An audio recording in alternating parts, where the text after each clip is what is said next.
This is session 414 on pediatric chest pain. I have the honor of introducing Amy Delaney and Patricia Lawrence. Amy Delaney has practiced at Boston Children's Hospital within the cardiovascular practice for the past 17 years as a PNP. She has had the opportunity to focus her practice there on the inpatient cardiac surgical service, managing post-operative patients, and working with the multidisciplinary team on discharging the medically complex pediatric patient. Amy also has the benefit of also maintaining many years of primary care practice, working within the community in private practice and urgent care clinic. Amy has lectured at many Boston area nursing programs, as well as precepts many PNP students from the multiple programs in the Boston area. Patricia Lawrence is a pediatric nurse practitioner in Atlanta, Georgia, at Children's Healthcare of Atlanta, and is the program manager for the pulmonary hypertension program. Prior to that, Patricia practiced at Boston Children's Hospital in the cardiovascular program, managing pediatric patients in the cardiac surgical program as an NP. She has also practiced for years as a primary care PNP at Boston Medical Center and has lectured nationally on pediatric cardiology topics, as well as serves as an expert lecturer for many undergraduate and graduate schools in nursing. Oh, and I forgot one announcement. Don't forget to record your contact hours with My Expo credits when you return home. The site will remain open for attendees to record their hours and print certificates until April 14th.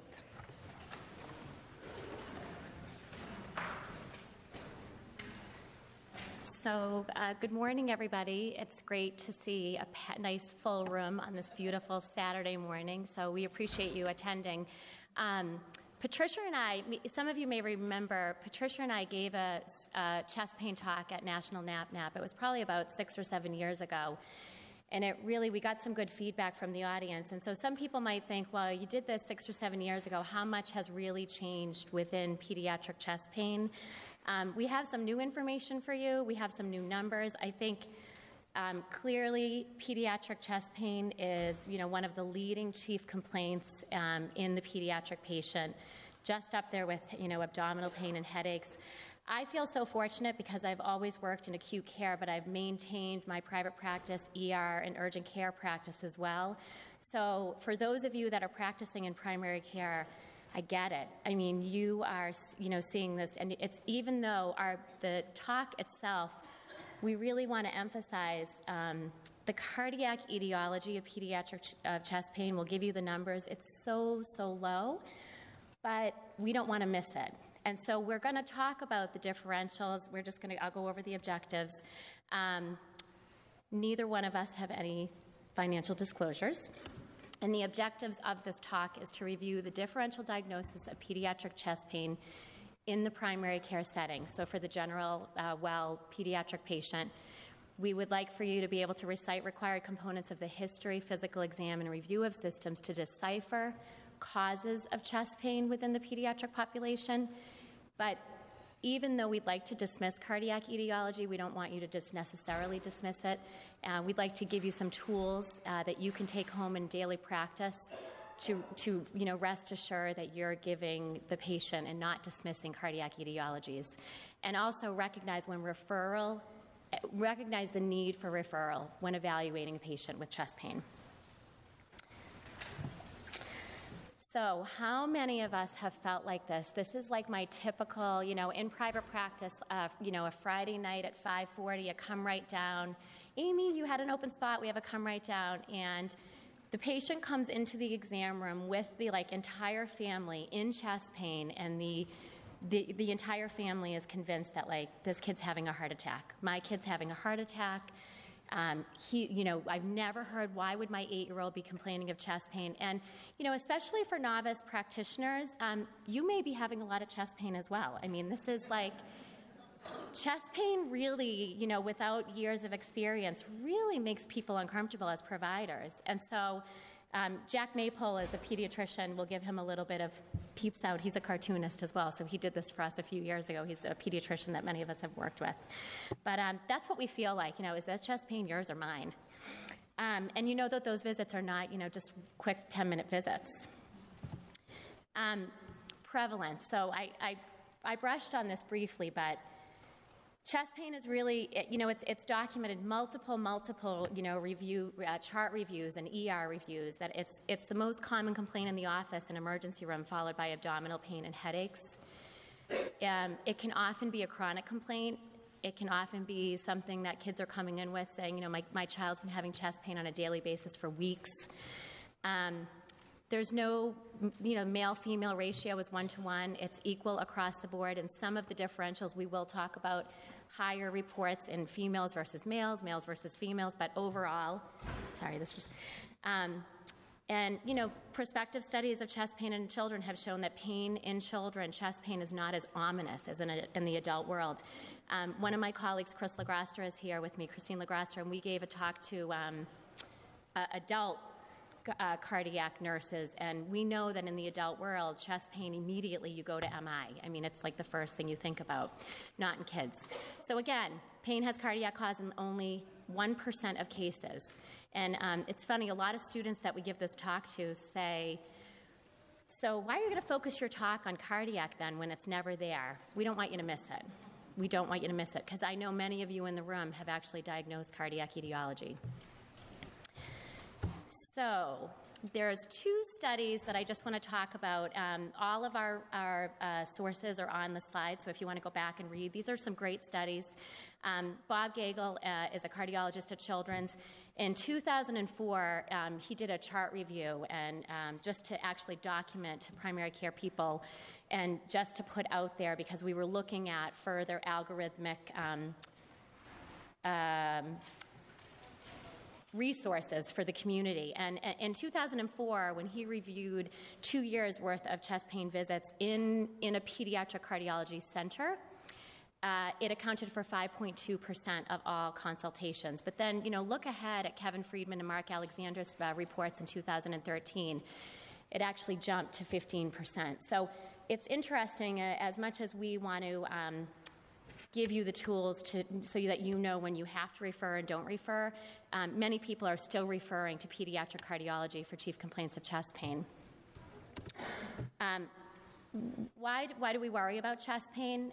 Patients and families have severe anxiety due to stories that they see and hear. Media coverage of sudden death is there. My middle child is a 13-year-old daughter. She attends school, and about 2 weeks ago, a junior at her school collapsed and died, not within the school setting, with her family. And within hours of a wonderful communication from the school about this death and this loss, my phone was ringing off the hook, because you all are nurse practitioners, so you know that if anything health-related happens, you're the go-to. And, you've got this terrible sadness amongst people about what's happened. They fear that it will happen to their own child, and they're calling me saying, should I bring my child in for an EKG? Why did that happen? We all know that sudden death is just tragic. You hear about it all the time. And I honestly, even just looking at giving this talk, I Googled, sudden death family support. There are thousands and thousands of support groups that families and parents have gathered together. And when you get on these sites, the stories are tragic. So you can imagine that this is why families come in when their kid's complaining about chest pain. They think their child is going to die. They think they're going to have a heart attack. They think they're going to collapse. So in saying that with the fear, please, please, please remember, it is so rare. At Boston Children's Hospital, we see that. We see the families that are screened, because that's what we do. We have a long QT clinic. We have a genetic clinic. But, one study, this is in Minnesota. Roberts and Stovitz in 2013 reported the incidence of sudden cardiac death at 0.24 per 100,000 over the past 19 years.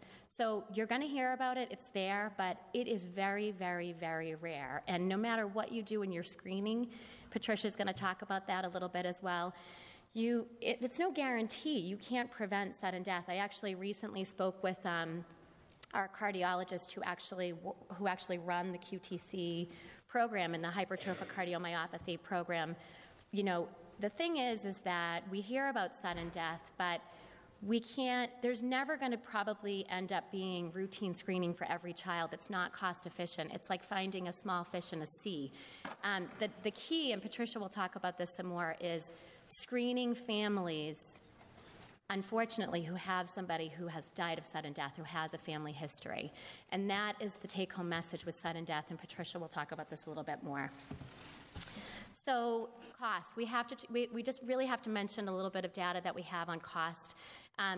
The chief complaint of pediatric chest pain is associated with higher healthcare utilization costs in children with non-cardiac pain. They get the $1 million workup a lot of times in a lot of centers when you send them to pediatric cardiology. Those costs are higher when you have a family that's under psychological stress. They're insisting, they need an echo, they need this, they need that, they need this. And again, sources are there if you want to go back and look. At Children's, we actually, a few of the outpatient cardiology folks have created a standardized clinical assessment and management plan. The SCAMP for chest pain is actually a valid tool. It was actually in these studies shown to be a valid tool, so validity was actually proven prior to implementation of it. And again, these numbers from 2011 that I'm giving you are within a pediatric cardiology group. And, there was 406 patients. So we included the SCAMP in your slides, and Patricia will, briefly mention this. The SCAMP is something that we're actually utilizing within pediatric cardiology practices, particularly in the New England region, that we service everybody. But the studies that we're looking at are implementing the SCAMP to pediatric cardiology practices. But we love them because they're published. It's nice just to have them as a tool, and it's an algorithm of pediatric chest pain, and it's a tree, and you'll see it in your slides as we get later on. But you can see the total estimated charges for chest pain were over $1 million. Cardiac testing accounted for 70% of those charges, with echo for more than one half. And in this group that was studied, 4 out of the 406 had cardiac etiologies. But when they went and reviewed them again, those were the ones that eventually did get the echoes. So the point of this slide is just to really talk about the cost, but also we're really starting to look at utilization of other diagnostic testing with chest pain, and we want you to have those tools to be able to do that. And recognize how expensive it really is to work up these kids when you don't think about it. So I'm going to just briefly talk about the differential diagnosis of chest pain in kids. We'll go through each of them. Because of time constraints, I won't sit and focus very much on each treatment, but I'd like to just briefly touch on them, and then we'll get right back. We'll spend half the talk talking about cardiac etiology. So musculoskeletal. This data really hasn't changed. I mean, you look up any pediatric chest pain, you're going to see these differentials. This doesn't change with time. Costochondritis, muscle, breast masses, slipping rib syndrome, and trauma. I'm going to talk about costochondritis because costochondritis, it's like almost every chest pain visit that I see. I mean, it's growing pains, and we'll talk about it. But slipping rib syndrome is a little less familiar to people, so I just want to briefly talk with you about it. So costochondritis is the most common muscular cause. It's more common in girls. And again, I don't know if I have a pointer. The inflammation is at the costochondral margin. I think that it's more common in girls because girls report it more in the literature. I mean, I think that if you really looked at it, I think boys they don't want to come in and say like, oh yeah, I'm having this chest pain that's right here. They're less likely with the description of costochondritis to come in. So I'd like to argue that it's probably equal, and girls just probably report it more in the literature. It's aggravated by deep breathing. And again, it's almost like I actually draw a picture out for kids with their sternum and tell them, like, this is where your ribs are connecting, and you've got all this cartilage, and you're growing so much right now that almost with every day, that cartilage is stretching it's growing pains, really. We all know, and Patricia will talk about it, when you elicit chest pain, when you can reproduce that chest pain by palpating that costochondral margin, and the child says, that is exactly the type of pain that I'm feeling, you're like, yeah, Costochondritis. And they feel better. I mean, they feel better. You draw it out, you look at it, you tell them, it hurts. It really hurts, and it's chronic. This chest pain can be chronic. But, you know, it's so nice to draw a picture and reassure kids that that's what they're feeling, and they get it when you draw it out, I think, at that age.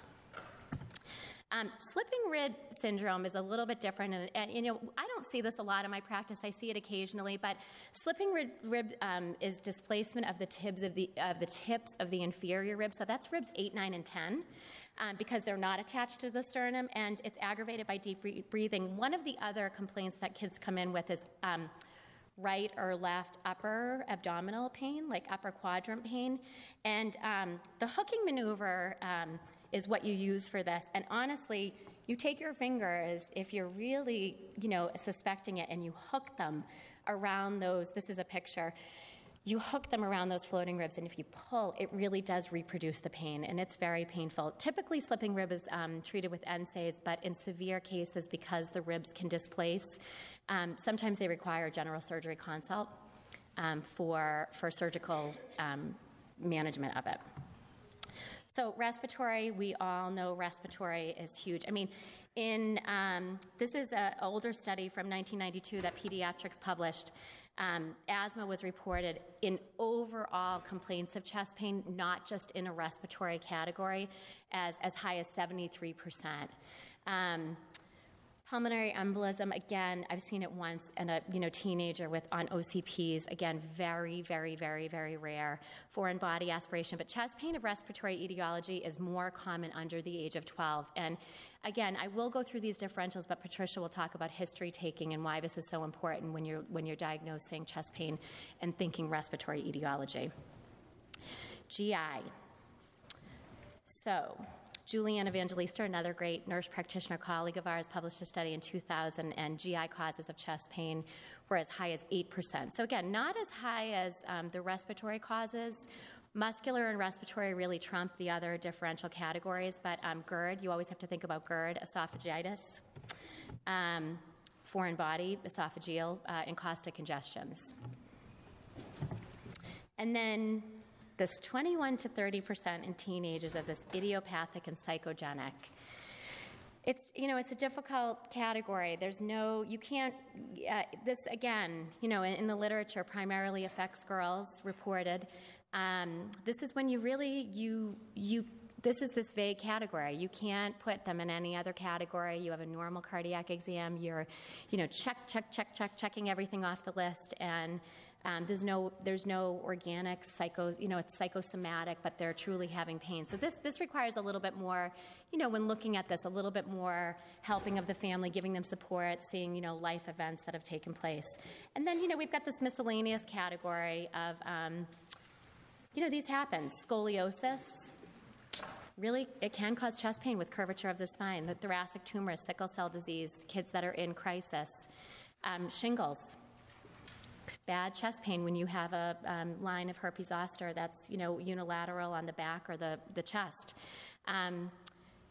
Precordial catch is Texidor's twinge. And Texidor's twinge is actually documented a fair amount. These are the kids that have chest pain, and they say, I'm having chest pain, but what helps is when I just take a few deep breaths and it settles right down. It's more in a muscular category, but for some reason, the literature really places it into a category amongst itself. So I just want you to be aware of this precordial catch. It's a brief, sharp shooting pain. It's localized at the left sternal border or the cardiac apex. Again, it presents with sudden onset with inspiration, and it subsides with shallow breathing, and it's relieved often by just standing up straight, taking a few breaths. It may be even in that hyperventilation when kids have chest pain, they start to get worked up that they think they're dying, and so they just can kind of catch their breath. But precordial catch is benign. So let's jump into some cardiac lesions. So I'm going to just start to talk. I'd like to just talk about some congenital anomalies that are highly associated with chest pain, connective tissue disorders, and we'll briefly talk on arrhythmias. Please know that our talk is not intended to make you all expert EKG readers, radiologists, but we wanted to give you a few examples of just leading causes. So we're going to talk about 4. mitral valve prolapse, aortic stenosis, subaortic stenosis, and anomalous left coronary artery. So with congenital anomaly, mitral valve prolapse, so the mitral valve in the left side of the heart, 30% of patients who have mitral valve prolapse will present with chest pain. The literature really cites this more in the older population, like 12 and above. I think on an ear follow-up once I picked up mitral valve prolapse with MR because I was doing an otitis follow-up.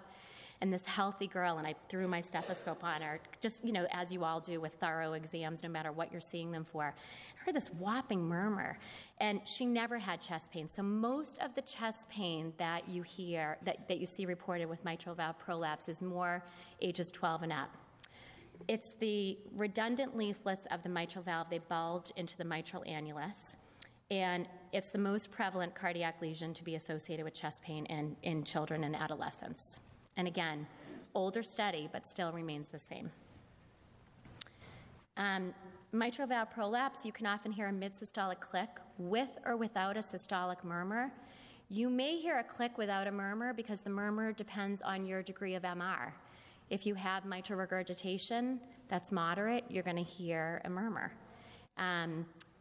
An EKG is usually benign, but 18% of if it goes undiagnosed and MR continues to exacerbate, and the left ventricle, it has to work harder because of that MR, you can have arrhythmia with mitral valve prolapse. And it is associated with things like Marfan's. Aortic stenosis. So we are going to focus a little bit on the left ventricular outflow tract because these are the things that can be associated with hypertrophic cardiomyopathies. Aortic stenosis, we have a few pictures of aortic stenosis and subaortic stenosis, but it's a common congenital disease and it's rare in infancy. If babies have aortic stenosis, they're sick as babies.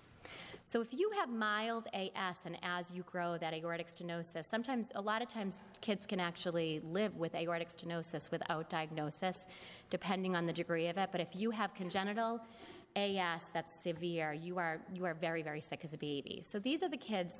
It tends to be progressive, and it's often associated with a bicuspid aortic valve, so 2 leaflets. These are the patients that can have chest pain with exertion or exercise. And again, these are the patients too, when you're doing your cardiac exam, you always want to palpate for a thrill at the clavicular suprasternal notch.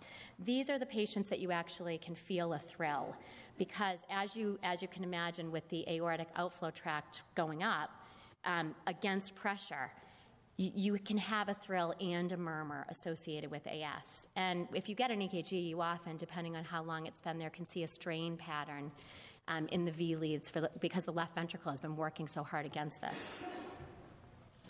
Subaortic is, still left ventricular outflow tract lesion, but it's beneath the aortic valve, and this is the one that's also associated with idiopathic hypertrophic myopathy. So these are the genetic myopathies that you worry about, and these are the patients that unfortunately present with sudden death if undiagnosed. They can have AR, and if they have aortic regurgitation, you may hear a systolic murmur. Patricia's going to focus more on physical exam findings, so I'll kind of defer how you can do some maneuvers in your physical exam to check for, from squatting to standing position for increased murmur, and echocardiogram is the excellent method for evaluation. So here's a few pictures. And the first picture you can see is at the level of the valve, and the second picture is below that aortic valve.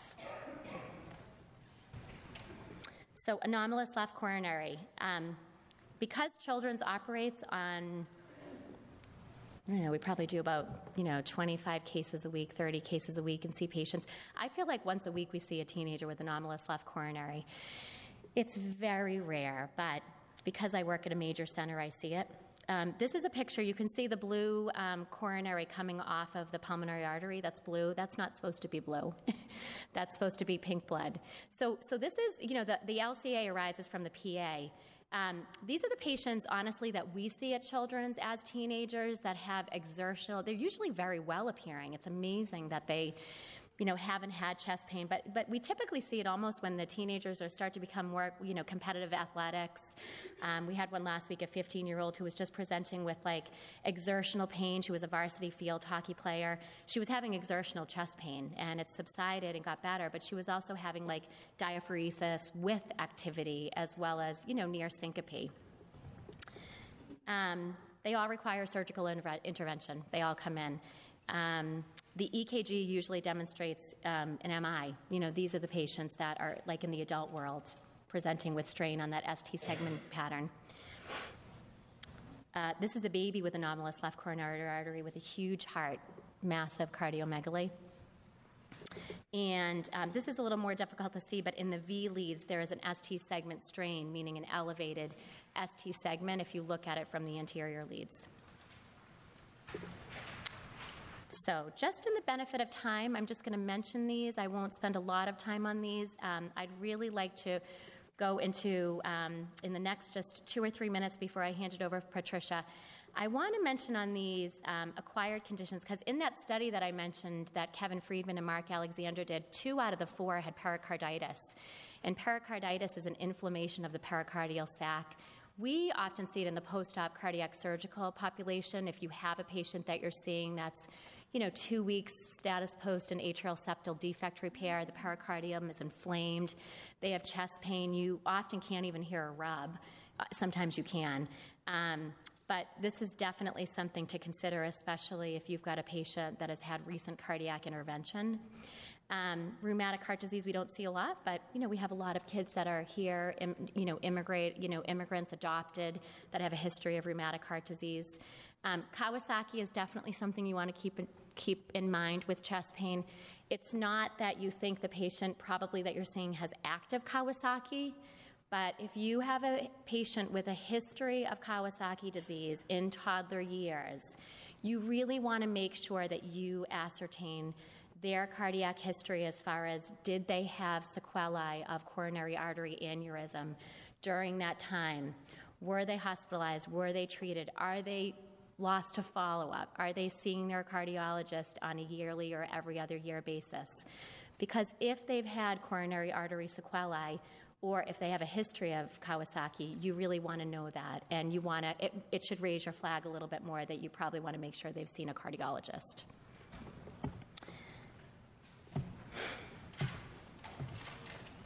So, myocarditis, again, we see patients that present, it's very atypical, but with heart failure symptoms because of a post-viral illness of myocarditis.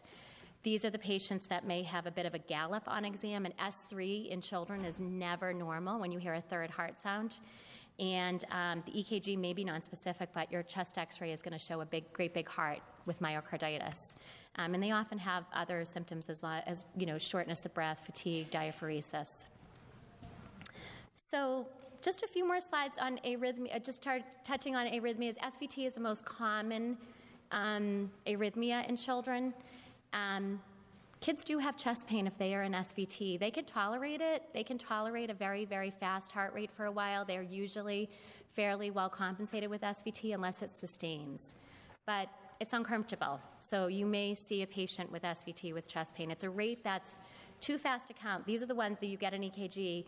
There's guidelines from the AHA and the American College of Cardiology, but in children it's usually greater than 200.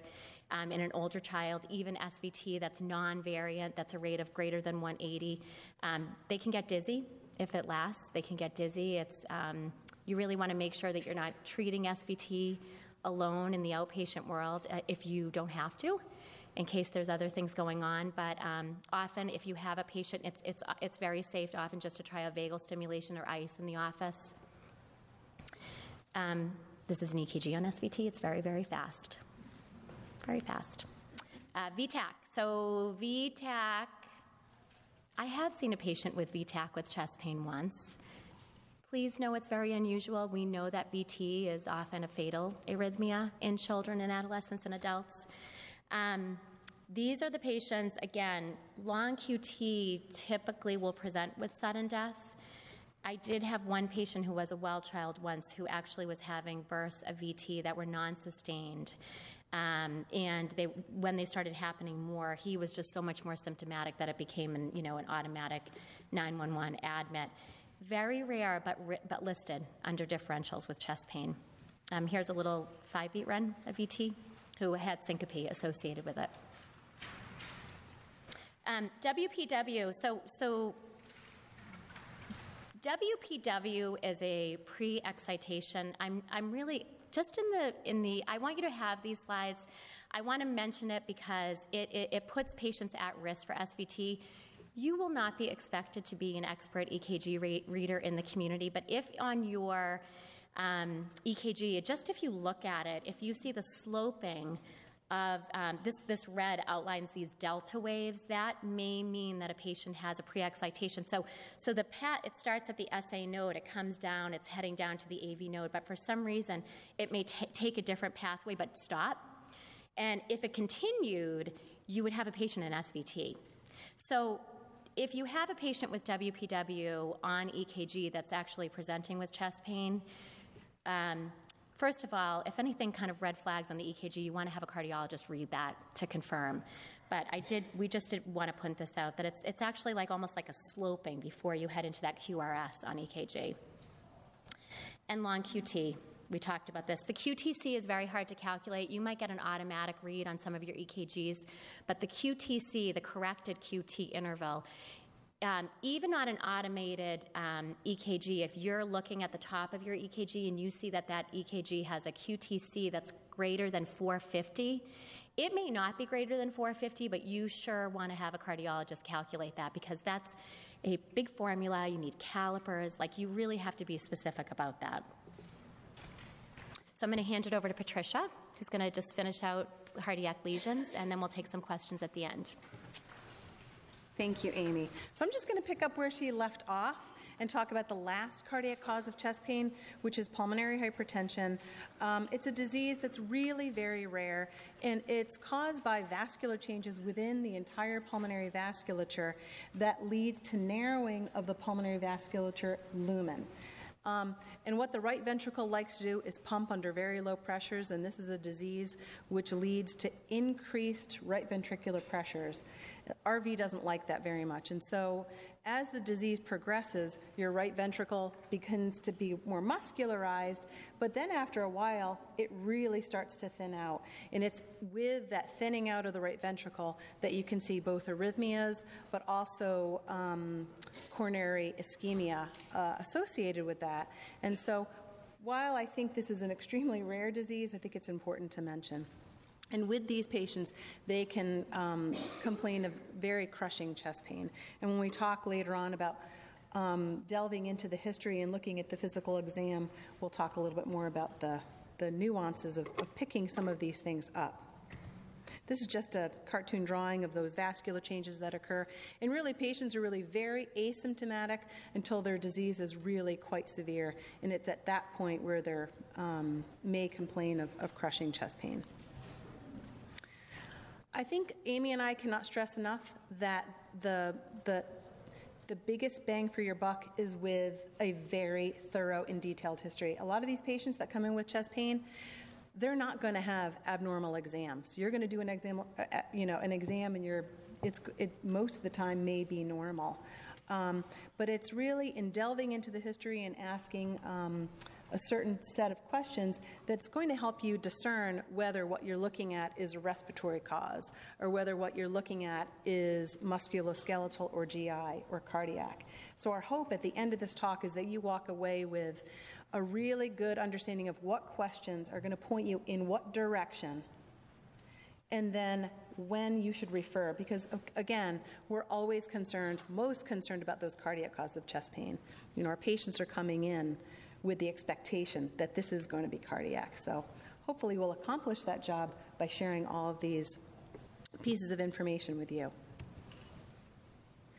So in getting the history, I honestly, there are so many history questions that I had the habit of actually writing them all down on note cards and keeping them with me. There's just no way you can memorize all this stuff, and that's okay. But for instance, one of the questions that we ask is, Is there a history of trauma, sports, weightlifting? You know with your teenagers that if you don't ask this question, they're not going to tell you. And so it's critical that you ask specifically, is there something that you've been doing new? These big football players, they're not going to come in and admit that they got hit in the chest. Have they started lifting weights? Or have they, suffered a big blow that might lead you to think of a small pneumo or a broken rib or a costochondritis? Does the patient have a history of Kawasaki disease? Again, Amy referred to Kawasaki having a long-term sequelae of coronary artery aneurysms. And so even if the child is 10 years old and they had Kawasaki disease when they were 3, if they didn't have very good follow-up, it's possible that they're suffering from the long-term sequelae of that disease. The same with transposition of the great arteries. Again, we don't expect you to memorize the different defects and what causes, what long-term problems. But this is a perfect example of a congenital heart defect that requires surgery in the newborn period involving replacing the coronary arteries. And so anything that involves the coronary arteries, even though the child's done well, may have long-term problems with myocardial ischemia. The other thing that we ask about, and this is probably one of the most important questions, is asking about family history. We specifically will ask about congenital heart disease, acquired heart disease, and probably the most important question to ask is there any history of sudden death in your family? And we're most interested in sudden death of relatives who died suddenly in a very unexplained fashion below the age of 50. We're not as interested in, great-granny who died at 98 of heart failure. So is there anyone in your family, 50 or below who died suddenly and you don't understand or know why? Same with Marfan syndrome, psychiatric history. Those are all things that you want to delve into that may make you think that there's a cardiac cause for the chest pain. Asking specifically about when it started is really important. Again, you're collecting pieces of information to try to help give you an overview and a bigger picture toward the end. And so this is an important question. We had a patient once who had Lyme disease, had started on doxy, and within 4 days she had developed an esophageal ulcer. And this pain was so severe in this patient that we ended up sending her to the emergency room. I mean, she was really in a lot of distress, but it happened to develop just several days into her doxy course. How often does it occur? Does it occur every day? Does it occur once or twice a year?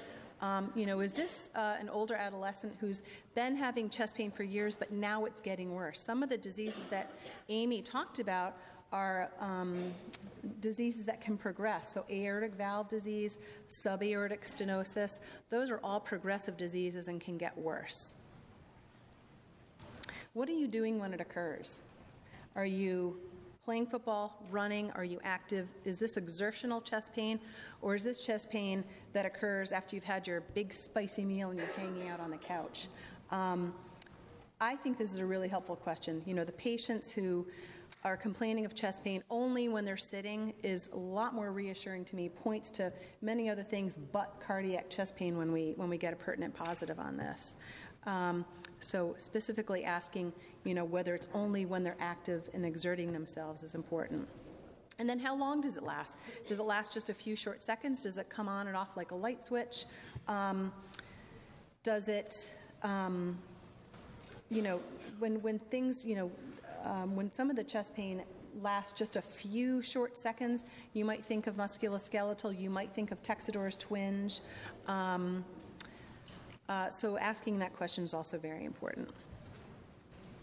Does the pain start and stop suddenly, or does it slowly resolve? Again, pain that starts and stops very suddenly makes me wonder about SVT or arrhythmias, whereas pain that's really severe, but then it slowly tapers off and resolves slowly, makes me think a little bit more of musculoskeletal causes, GI causes, not necessarily respiratory. What alleviates the chest pain? Is it positional change? Is it the worst when you're laying down? When you're sitting up, it gets better? Is it, severe chest pain, but when you're leaning forward, it resolves? That might make you think, maybe this is, pericarditis, for instance, which can feel a lot better if you're leaning forward. And does it change with position? What does it feel like? And trying to be as specific as possible is really important. Ask, does it feel sharp, like a knife or a needle, or does it feel like someone's pushing down on your chest or actually sitting on your chest? Sharp localized pain, we are so happy to hear when patients say that it's sharp like a needle. Whereas patients who feel like an elephant is sitting on their chest is very concerning to us for a cardiac etiology, so specifically asking about that. And then where's the pain located? Everyone thinks that this means it's got to be my heart. But asking very specifically, where do you feel it? One of our pulmonary hypertension patients just last week came in and said, it is right here. Well, thank goodness that's not where your heart is, buddy. So I was really happy that he came all the way in for that. I was very reassuring, and so was the family. But specifically getting an idea of where it is might help you to understand whether it's costochondritis, whether it's GERD. That patient with the doxycycline-induced ulcer said that the pain was right in the middle, even though her ulcer was way up here. So eliciting specifically where it is may be very, very helpful. In discerning, what should you be thinking about? Does the pain radiate anywhere? If pain is in the middle but it radiates up, again, you might think of GI causes, respiratory causes. If it's pain, like we very often hear in adults having MIs, that involves the left chest and radiating up the neck and down the left arm, we're much more concerned about ischemic type chest pain. Has the patient ever had any dizziness, palpitations, and fainting?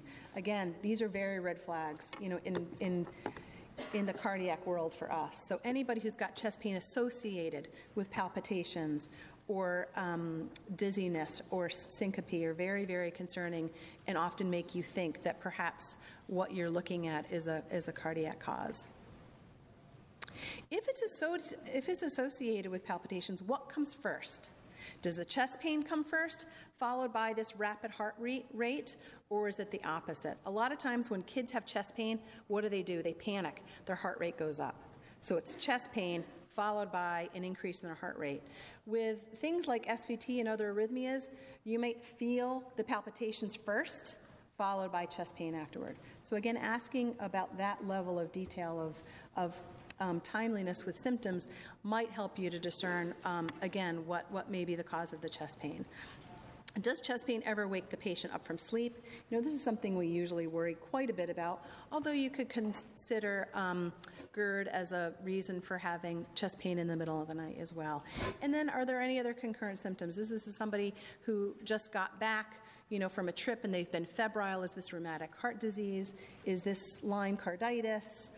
Is this a patient who is having severe chest pain, again, with syncope? What else is going on with it? Does the patient have cough with exercise or a chronic cough? Again, these are things that might make you think about respiratory causes. Is there a family history of reactive airway disease? Does the patient have a history of reactive airway disease? In other words, are you looking at a teenager who had asthma when they were little? They haven't used their inhaler in years. And if they do have a quick relief inhaler, is this chest pain resolved with the use of their inhaler? Is the patient using any medications, drugs, alcohol, include illicit drug use, over-the-counter medications? As you know, a lot of these medications contain caffeine and other additives that can cause tachycardia. And it's that tachycardia, if you're an incredibly sensitive patient, you just sense every different sensation in your body. So if you're a little bit tachycardic, you may really feel it. And there are some patients who just don't feel comfortable inside their chest with that sensation. Explore types of foods and drinks. A lot of these power drinks now contain incredible amounts of caffeine. And so this, of course, can either induce SVT, it can, lead to quite significant tachycardia that can be very sensitive to a lot of our patients. You may want to ask the patient, how would you rate your pain from 0 to 10, 0 being no pain, 10 being the worst pain you've ever had in your life. You may even want to consider looking through the patient's chart.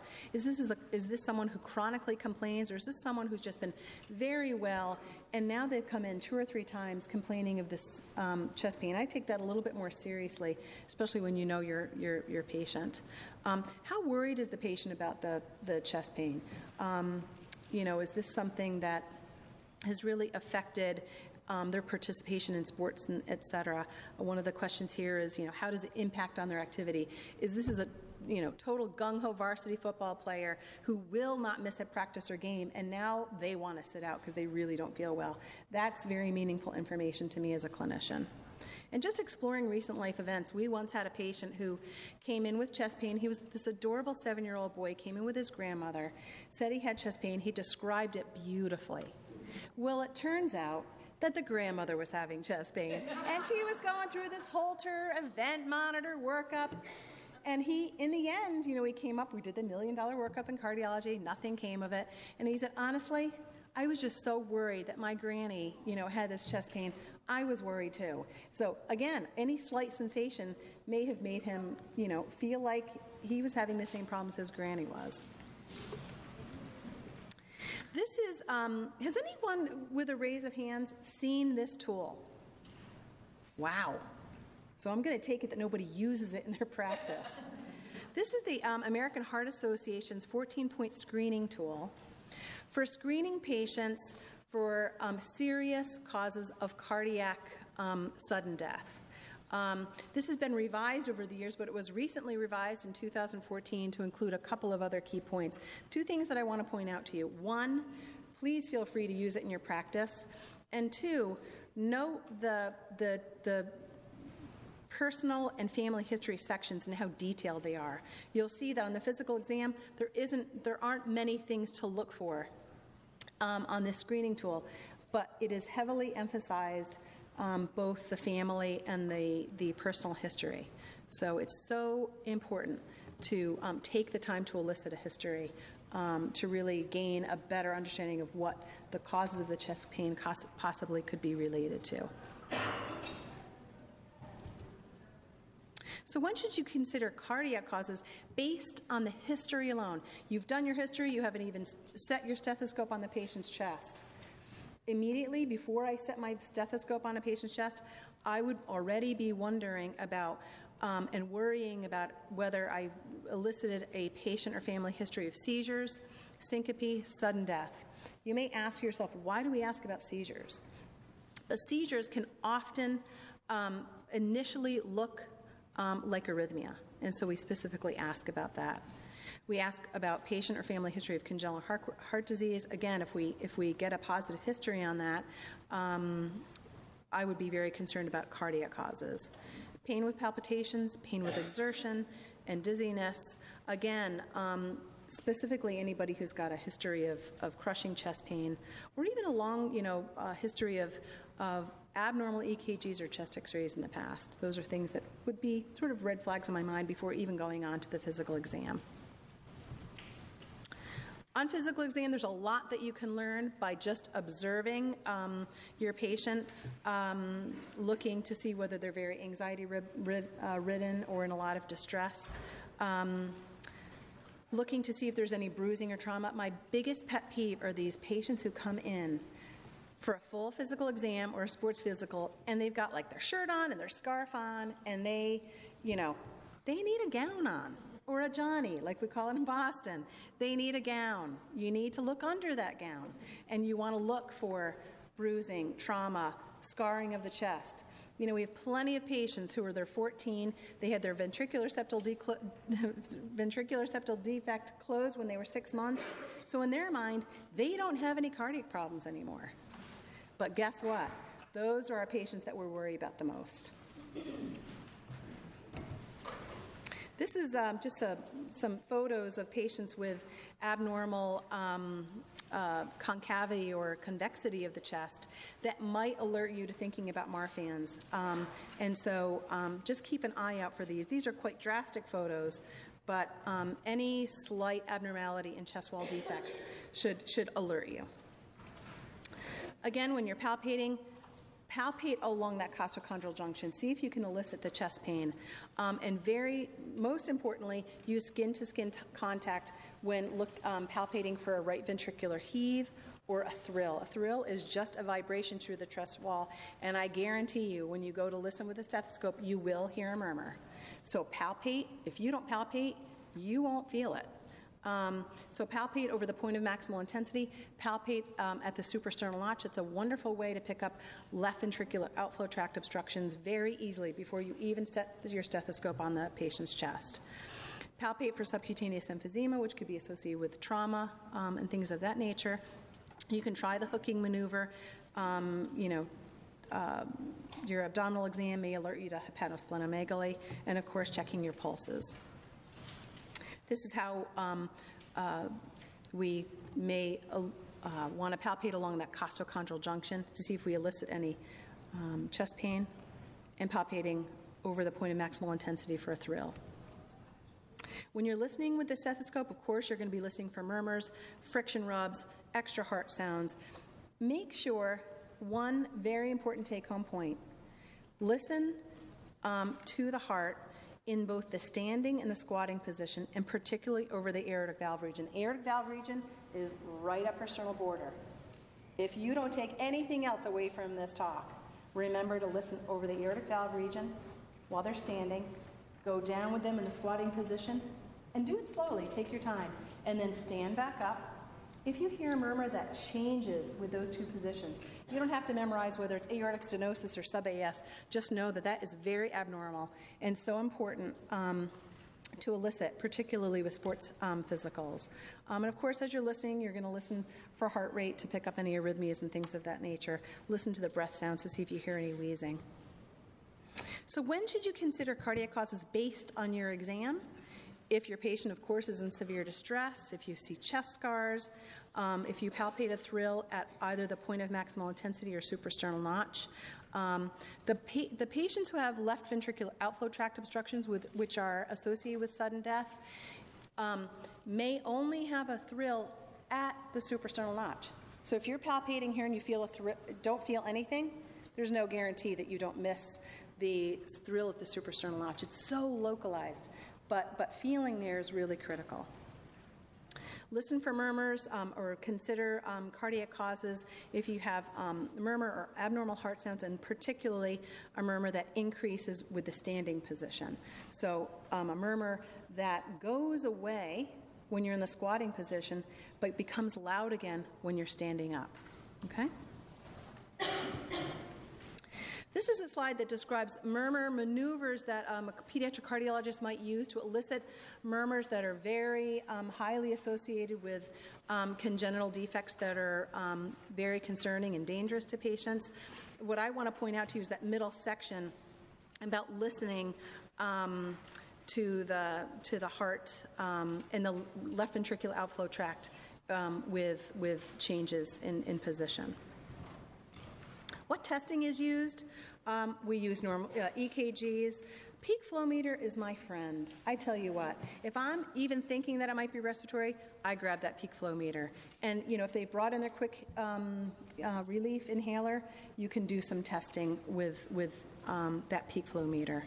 Chest x-rays may be helpful. It's not something we routinely get, but one of the things that we look for are both pneumothorax as well as pericardial effusions. And sometimes when you're listening to patients who may have pericarditis or a pericardial effusion, it's just very muffled heart sounds. So paying particular attention to the intensity of the heart sounds themselves. Chest x-rays might help to pick up pneumonias, which in some cases can be very painful. But again, other symptomatology you may be picking up at the same time. And then some other diagnostic studies that we use include Holter monitor, event monitor, stress test, but of course these are all very, very expensive, and you don't want to just go willy-nilly ordering them without really thinking through whether they're necessary because they can be quite costly. This is that algorithm that Amy was talking about, this SCAMPS algorithm. And while I'm not going to read you the slide, nor would I be able to without my glasses, I think it's something that you could take back to your practice and use as a guide for when to refer where. So please look for that article and this algorithm. When would we recommend that you refer your patient with chest pain and to where? Certainly, you'd want to consider sending your patient to the emergency room if they're in acute distress or if they have severe crushing chest pain, if they're febrile, if they have an abnormal EKG or chest x-ray, absolutely if they're having syncope with chest pain. If you suspect caustic ingestion, those are reasons to send them immediately to an emergency room. You may want to consider sending them to pediatric cardiologist within a week if they have pain associated with dizziness or palpitations, if they have pain associated with an abnormal exam, or if there's that history of cardiac or Kawasaki disease, and especially if there's a family history of syncope or sudden death. That's a major red flag. While we didn't talk about murmurs and give you any heart sounds to listen to today, this is a slide that refers to some online murmurs tools that you can use if you're curious. I think it's very helpful. And thank you so much for not hanging at the pool, but joining us.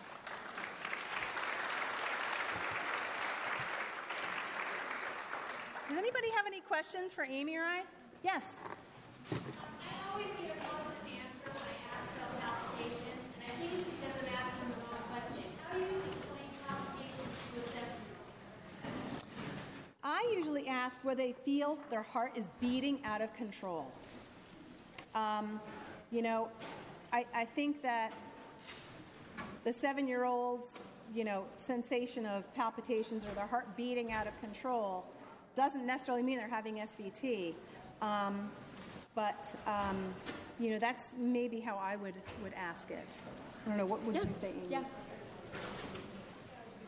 I would probably concur with that. I mean, kids shouldn't feel their heart beating, unless they're really active.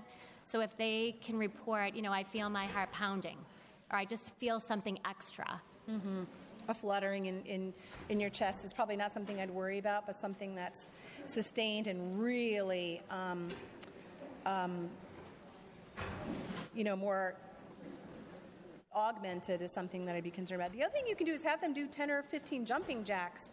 And if you increase their cardiac output and their heart rate, and you then say, is this what you're talking about? Yes, this is exactly what I mean.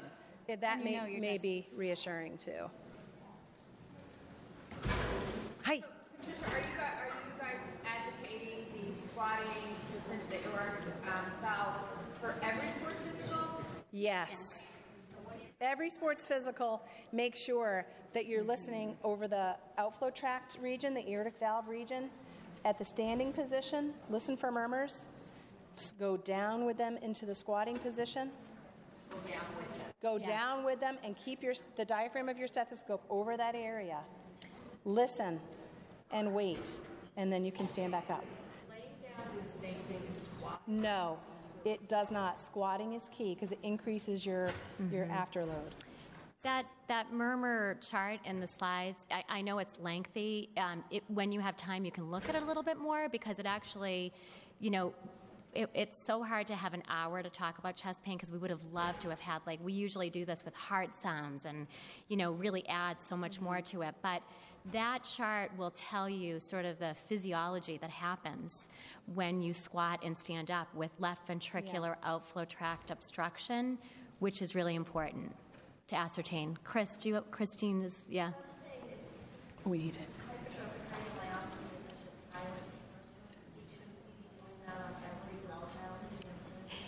Wouldn't hurt.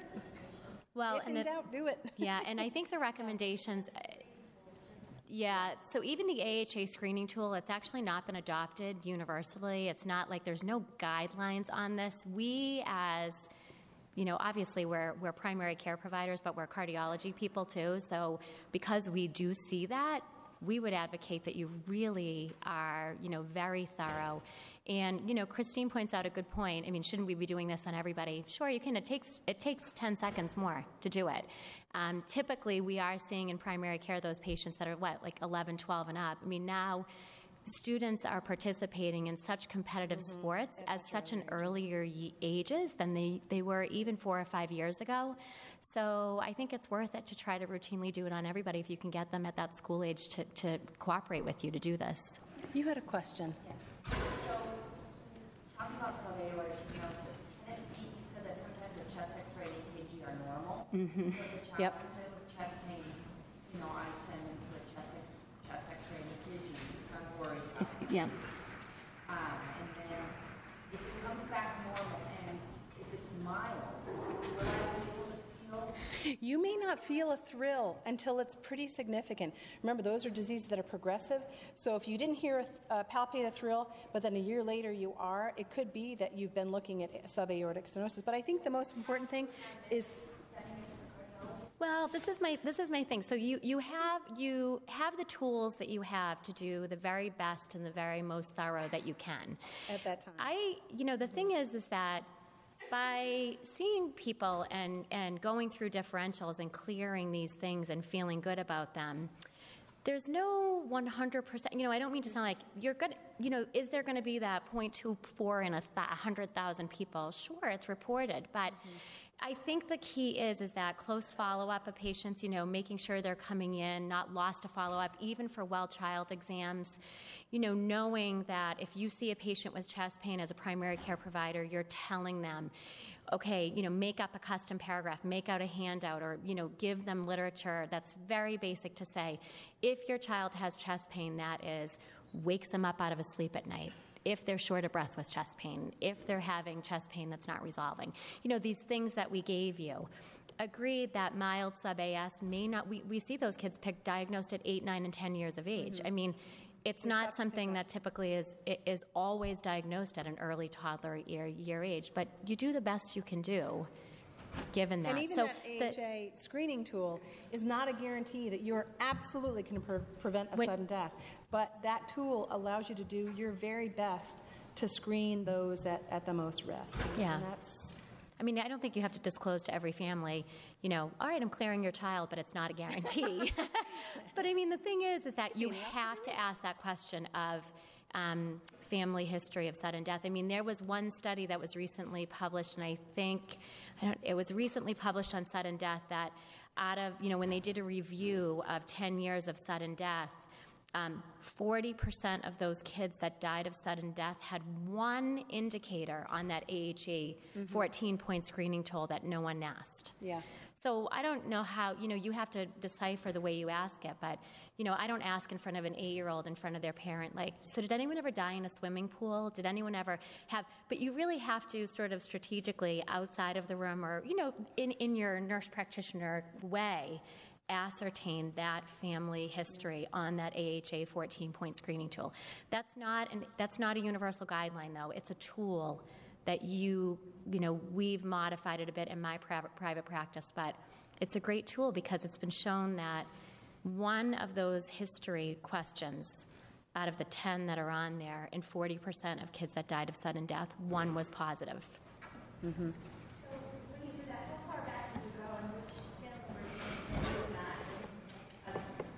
If the parent says, so there's no specific guidelines, but if they say, oh, my dad, if the parent says, my sister or my grandmother, you have to tease it out. But if it's a story of they died with no explanation at age 48, they collapsed. They had, I might have somebody that says, well, they died at 48, when I'm doing my cholesterol screening for family history. They died at 48. I had an uncle die at 48, but he smoked his whole life, and he had known hypertension, and he had, coronary artery disease. That's different, right? But if you can decipher sort of this unexplained collapse, I had one, an aunt died swimming in a swimming pool. That's a VTAC arrest. That's a cardiac.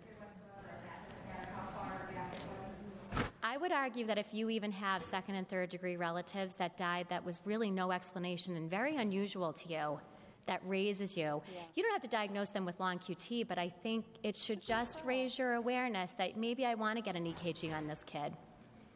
Mm-hmm. Yes. Yep. Oh. even, I was 2 and had a febrile fever once, does that count as I don't think so. I think it's more of a seizure disorder. Yeah, I think it's more of a seizure disorder. Yeah. Somebody over here. So when we use the pre-calculated QTC on an EKG, or should we be trying to, I feel like it's like all these like Google tools to like put in the heart rate and... Yeah, you can absolutely use those tools. I love doing that stuff on my own. But, certainly on the EKG, those readings at the top, there are many false positives, not many false negatives. And so you can always do a little bit digging to see if you, and if you have the time to calculate it yourself. Those are just general guidelines. I'll just add one more thing, because even myself, we calculate QTCs, within the specialty area. They're very hard to calculate. I would say that if you see an automated calculated QTC, or a corrected QT interval of 450 or above, I would want a cardiologist or an EKG, I would want to read on that. I think it's great to use it, though, as a tool, because you shouldn't be expected to calculate QT intervals consistently on everybody you get an EKG on, but I would use that as sort of a, wow, even if the QTC is calculated at 460 or 470, you really just want to make sure that you're not heading into 500. Is that at any age, because the rate's going to vary based on your age, but the QT is routinely greater than 450 is sort of a red flag. Right. Thank you. Anything else? Thank you for staying with us. So glad it's